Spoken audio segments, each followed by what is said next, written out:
Good morning, good morning, good morning. My name is Sophia Elizabeth Lambert.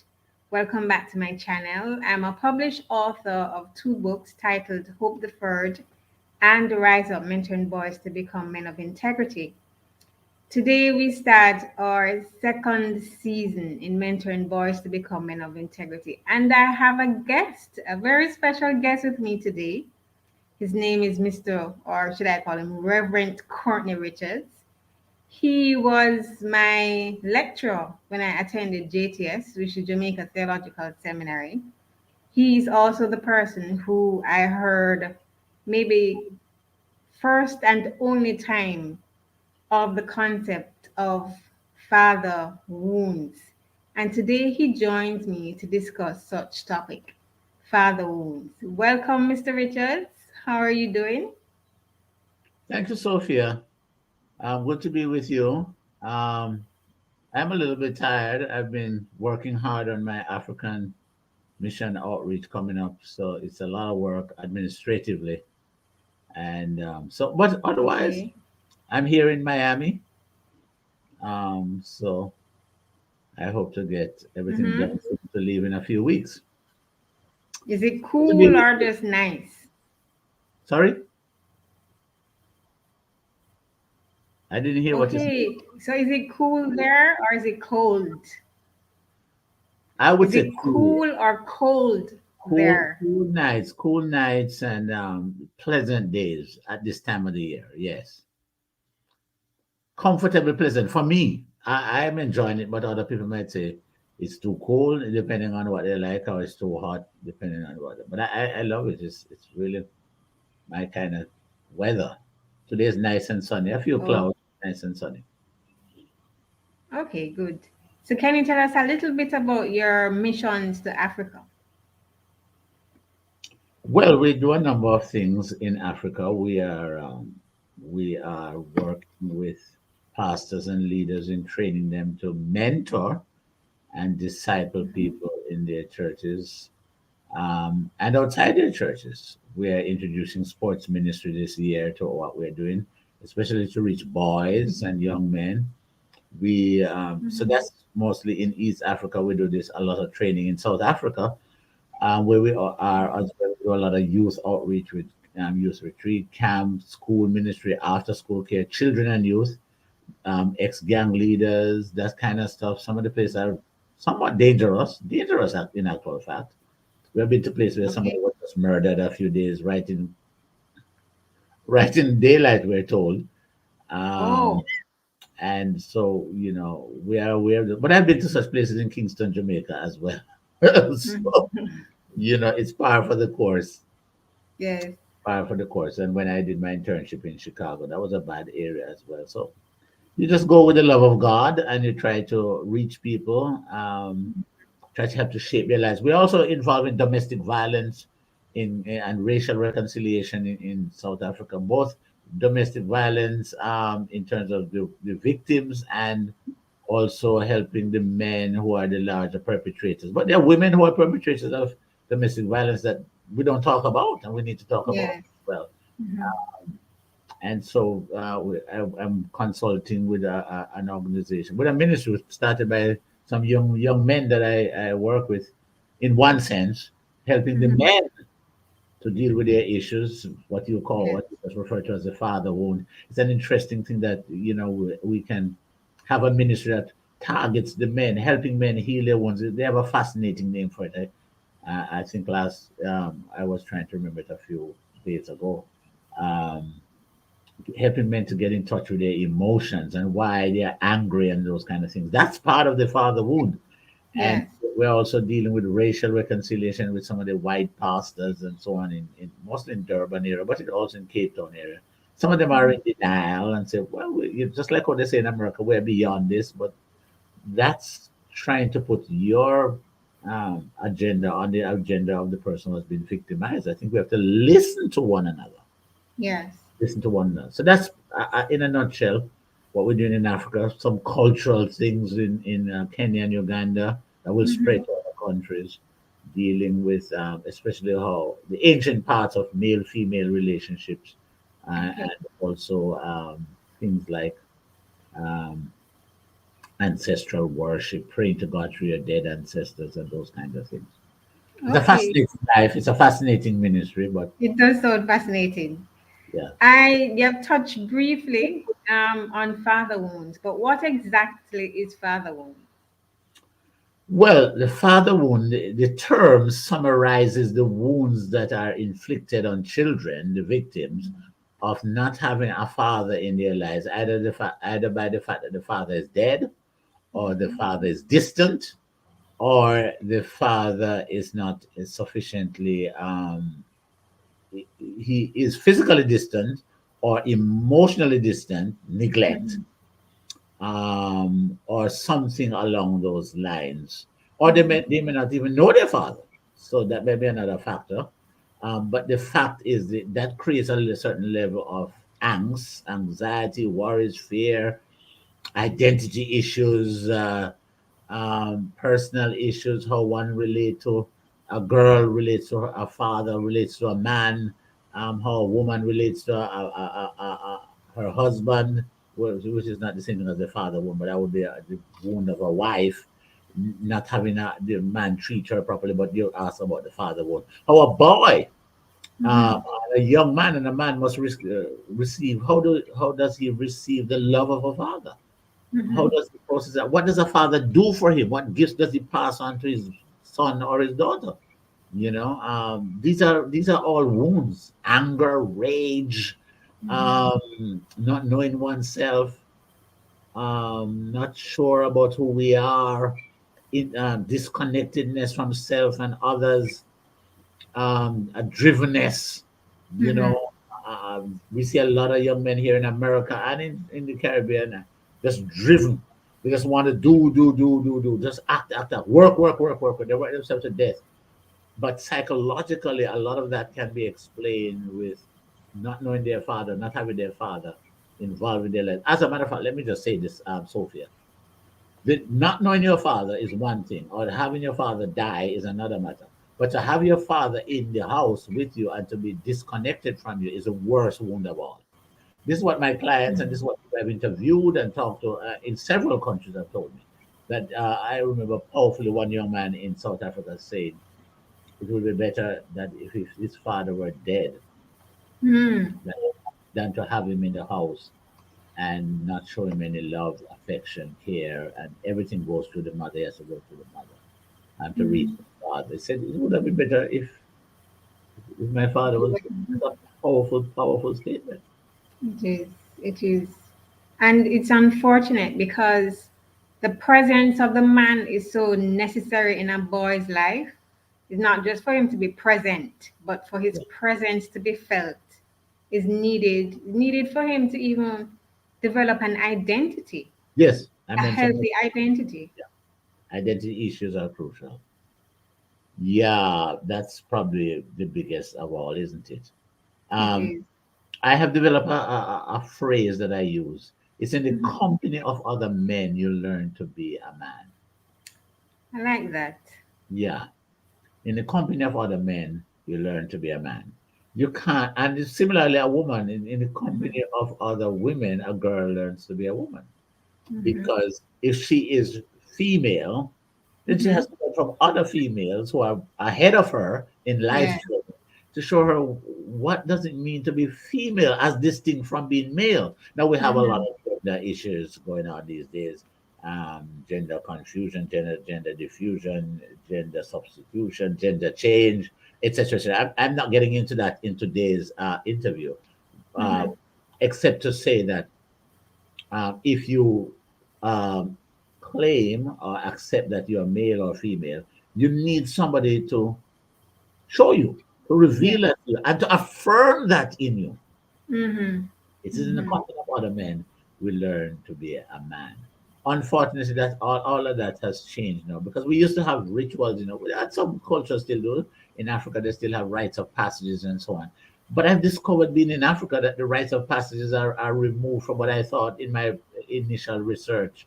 I thought, I mean, for example, the person who instructs them, persons as it turned out, instructs a boy how to be a man was somebody that they knew. And interestingly, they don't. They, Oh. they most often don't know the man.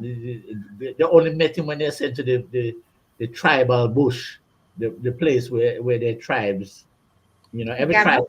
tribes have clans, and so your tribe, the clan has a particular person or set of person, usually an older man who has been doing it for years, and Mhm. then there's somebody else who will do some preparation before, but then the actual ritual, the actual, and it's a lengthy ritual in South Africa.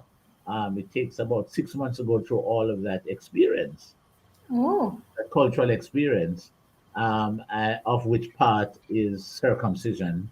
And usually the age range about 16 to 19. But I've known guys who have done their initiation into manhood in their 20s. I okay. was jokingly telling some of them you'd never have a 16, 19-year-old boy or young man in Jamaica have an unknown Mhm. was stripping off his clothes before him and another bunch of boys and touching his private. That would be at her. There'll be some death there in Jamaica. Oh, Our, yeah. our culture is totally different. Uh, Yes. but they go and this person initiates them and does that and they build a hut and they're there for how many months and they have to learn, they teach them how to hunt and so on. What I discover in that context is that when I have asked questions, a lot of questions, I said, so who teaches you to navigate life in a modern time? Because you're talking about going back to the bushes, to your ancestral home, where you have to speak your particular clan language, and somebody else from the same tribe but from a different clan can't do the initiation with the same person. They have to have a different person because they have to speak the language of the clan. Wow, isn't that interesting? You have to speak the language of the clan. So to be a particular clan, you have to know the language. So to be a man, you have to know the language of masculinity. There's a Yes. language of here, and it's not just a spoken language; it's how one lives. And so a boy, and we see that in Jamaica, a boy joins a gang to become a Mhm. man because it's in the company of other men he learns, and these men affirm them, the gang leaders, and they become dons. We call them in Jamaica, and the mafiosa, the Italians will call them mafia. They're Mhm. mafias, the Mhm. godfathers. That's what they're called, and they Oh. initiate them into a life of crime in Mhm. in the mafia, the godfathers. And so, similarly in Jamaica, the dons, as you well know, a lot of them, if not all of them, are criminals. Mhm. And so, what are we doing in our churches and other contexts, in our educational institution to facilitate a boy becoming a man? What are we doing for girls? I know we're talking about boys in this context, but what are we doing for girls to help them learn to become a woman? There's a lot of stuff that goes through my head. Every day I drive, I walk. As you know, I'm a thinking person, and so I'm constantly analyzing people's behavior and saying, now who's shaping that young lady's dress and outfit and life, and who's helping that young man to dress? Dropping off his pants and exposing his underwear, falling off his rear end, and the kind of stuff. Well, it's in the company of other men you learn to be a man. So there is a male deficit. There's Yeah. a beginning with the father to not only affirm him that you're a man, but to show him to speak that male language so that he can learn that Mhm. language, what it means to be a man. Yeah. How do you think society can help to change the trajectory of how our boys and men are in terms of to change the continuation of the brokenness, the wounds that fathers have been creating for generations? How can we start to make that change so that they can heal, so that our societies can heal? Well, that's a huge question, and there are diverse ways of treating with it. Um, I'll tell you about our way. Our way is in mentoring, but I'll get back to that in a moment. When I was in Chicago doing my internship, doing my graduate work, the place where I was working on the west side, which is another inner city area, very dangerous side. They had a program for teenage fathers, Okay. and what they did was it was a 6 month experience. Let's call it that. It involved mentoring, but they used martial arts. I think it was taekwondo or karate, one of those things. They used martial arts as a drawing thing and as the medium Mhm. change transform their lives with the mentoring. So they had those boys. It was a cohort group, I think about 20, 30, 40 young men, all of whom had fathered a child in teenage, and the aim was to help them understand their sexuality and have greater sexual control and not father a child until they were ready to have a child. So Right. people were drawn from people who just were just having sex and end up getting a girl pregnant, usually a girl who was teenage herself, and then not have been able to take care of a child, and they wanted to break that cycle. And so it Mhm. involved having a martial arts instructor, martial arts mentor. So they learned the martial arts for 6 months, and they would go on camps, weekend camps and retreats where they would draw from different professionals and different persons to help them deal with some masculine things. They had some certain I was never involved in that particular myself. I was a counselor at the counseling center, but I knew of the program. And that program, when they did the pre-test before they did it, of course, they were teenage fathers, so that's one of the indicators and other things. But the father thing is when they did a follow-up after the program for how many years, I can't remember now, none of them fathered a child out of wedlock afterwards Wonderful. until they were until they Ready. were ready for it and ready to commit to a relationship of responsibility, because you see the martial arts taught them discipline and responsibility. We do it in renewed ministries, my ministry, through mentoring, Right. and where we have we develop a relationship that is longer than 6 months. It could be 6 years for that matter. We say we go as long as it takes, and so we get involved in boys' lives and young men's lives, and it's not necessarily restricted to fathering. It's whatever they come with, whatever the issue come in. Mentoring does not restrict it to a particular thing. It's the person that the Right. mentor is involved in, and how do I transform the mentor? So the male person either become a big brother, depending on the age, or a mentor brother or a mentor father. Let's just put it in this context, what I call spiritual fathering in the biblical context, where Paul mentored Timothy, whose father Right. was not a Christian and was about 16, 17 years old, it is assumed. And Paul had him for several years and helped shape his life, and then helped him to become basically a rabbi, a pastor of a church. Paul was a rabbi himself. And that was a way for rabbis to instruct. They didn't go to university like what we have now. It was in a personal relationship, the context where the older, wiser person. It's interesting, Sophia, in Kenya and Uganda, they call me Muzee. So if you look at the Kenyan money, it says Muzee, M apostrophe ZEE, Muzee Jomo Kenyatta. This is the founder of modern Kenya. And I asked them, what does Muzee mean? And they told me that in Uganda as well. They said Muzee is an older, wiser man with gray hairs. And Ah. in their culture, the older you are, the grayer your hair, the greater the respect and almost reverence for you. Yeah. Uh, in Africa, that is. And here in the West, we try to put older people in nursing homes and let younger Hmm. people run things. In Africa, it's the opposite. Everybody wants to be older because you get all this respect, and so I'm highly respected. And then because I invest in them at a personal level and financially, I go and train them. I build a relationship with them. They communicate with me on social media. They keep in touch. I call them. I check on them, and so on. And they have confessed to me that the relationship is what they've always wanted with their fathers. Most of them don't have any fathers. They're pastors and leaders themselves. They've never had a good relationship with their father. And as we have had the discussion, they said, "What I like about you as my father is that when you come, this is some guys in South Africa, when you come, we can come over to your apartment and hang out and watch a movie and share jokes. You're not you don't take that badly. We can't joke with our fathers. Imagine that, Sophia. You cannot joke with your fathers. This is what Africans are telling me. They can't joke with their fathers, but I joke. I bring Jamaican jerk sauce and cook jerk chicken Oh, work for yes. Because remember, it's in the company of other men you learn to be a man. And so I yes. to be a man, that being a man is not just sleeping around, it's not just drinking alcohol, it's not just having a woman in your life. It is these other things. Yeah. And so I bless them. I anoint them with oil and bless them. I cook for them. and Mm. enjoy my food. I put the jerk barbecue, or I make up my sauce and I put other things in it, and I make the burgers and so on, hot dogs, and they come on and hang out at my apartment.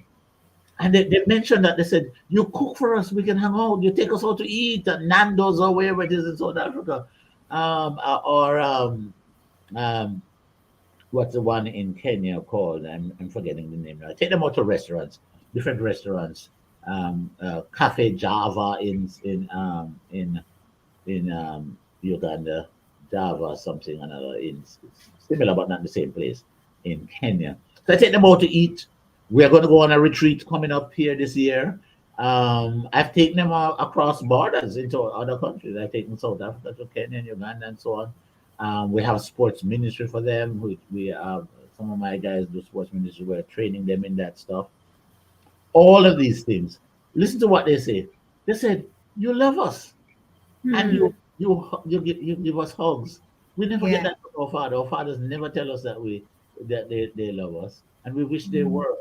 We wish they did. We wish our fathers would Mm. say, "Love your son." Wow, and Mm. you embrace us. And they said It's that's doing life together. it's doing life together, Sophia. Absolutely. Yeah. That's a wonderful phrase. Doing life together, not being so exalted as the elder that you're removed from your children and making yourself accessible the Jesus way. Jesus went from house to house, town to town, village to village, and he walked with 12 men with him and Yeah. transformed their lives. And those men and the others of the 120 on the day of Pentecost transformed the world forever. What a beautiful story that we undermine. So that's the Yeah. process of healing that we do in our ministry. Okay, Among for the last few minutes that we have, can you speak into a young man's life who has been wounded because of his father's absence? yeah. Just to minister to him so that that healing process can begin. Well, I would say to him, I would start with myself. I didn't have my father. My father left when I was about 2 years old to England and left my mother with two of us, same mother, same father. And my mother had have two other children. And and then I was rejected by his family. They told me I was not a Richards, or they showed it. They rejected me. My brother and I went to the house. We lived in the same village, went to the same church, but they never attended to me like they attended to my older brother. Went to grandma's house, and these were all Christian people. And she gave my brother a goat. We played all day, and in the afternoon she said, "Come out in the yard. I have something to give you." And she gave my brother a goat and didn't give me anything. Imagine the woundedness of that, Sophia. How hurt I felt. I wanted to change my name. I was about 8, 9, 10 years old at the time. By the time I reached 12, I said, I don't want to be a Richards anymore. There was such pain. There was such anger. You talk about the wound, the anger, the rage that I experienced. And Mhm. so when I was in high school, now I realized I had one great gift was to entertain people, to give jokes. You have been in my classes, so you know my classes are filled with jokes. And Yeah. I entertained the school. I had a stage performance. I was written up in the Jamaican Gleaner because of my stage performances. I was that good. And I disrupted that class, those classes, because I was hurting. And my Mhm. acting overcompensated. I overcompensated because I didn't do well on my exams. But thank God there's redemption. Here I am a professor now when I didn't do well in my high school. Because I didn't take it very seriously. I mean, why would you? You're hurting and you're very famous because of your mouth giving jokes. Why would you bother with books? You don't need books because Mhm. you already have a gift. And so I want to say to that person, I know your story. I walked that journey. I don't mean I walked the same journey as you did, but I walked a similar journey. And I had to confront my pain. And it came about because all of that time, right through to Bible school and becoming a pastor and becoming a leader, I never dealt with it until I went to graduate school, Sophia. And I was required to deal with my pain. And I want to tell you, it freed me. I cried as a baby. I was in group therapy. I cried for like a baby, sharing that story for the first time in my life. And I was hugged and embraced by the others who themselves were sharing their story. Some were sexually molested in my group. And so I want to say to you, young man, or young men for that matter, there's hope. find somebody. And people tell me that they don't know who to find. Find a significant person in your life and take the risk of letting your guard down and share your story. And it may involve a lot of venom, a lot of anger, a lot of rage. You might even curse bad words. I'm not terrified by those things. I've had people share that, and I've had to share my pain and all kind of stuff. There's hope when you do that. And when you can find somebody who embraces you, who listens to you, and embrace you and receives you as you are. What a wonderful thing it is. And then they can build a relationship with you over time and affirm you and bless you and love on you and care for you. So I want to share that from my heart. There is hope, but you need to find a significant person in your life who will take you in and who will become your friend and a father or a mother to you and help you heal. That's my story. And that can be your story. Here I am today, helping people all over the world to heal. God bless you.